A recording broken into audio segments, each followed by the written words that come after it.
এমন একটা পুরাতন কাজের মধ্যে এসে করছি। এই ছাদের পাইপ ফালাইছিল কোন মিস্ত্রি তা আমার জানা নাই, কয়েক বছর আগে মনে হয় পাইপটা ফালাইছিল, কিন্তু ইদানিং কাজটা করাইতেছে। আইসা দেখি যে ওয়াল রং করে রাখছে, গ্লাস লাগানো, কিন্তু ঘরের তারই টানা হয় নাই।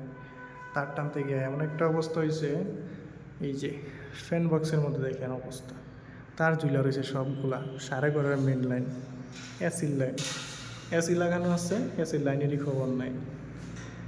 আর এখানে ডিবি পড়েছে লাইন নিব, এমন একটা হাল হয়েছে, একটা পাইপ খোলা আছে ট্রিপল, বাকি পাইপগুলোর ভিতরে সব ভাঙা।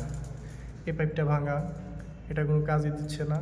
এই পাইপটা শুধু সচল আছে। তো এইটা দিয়া 18টা তার, 3-4 পাইপ দিয়া 18টা তার কীভাবে আসবো যেটা আছে।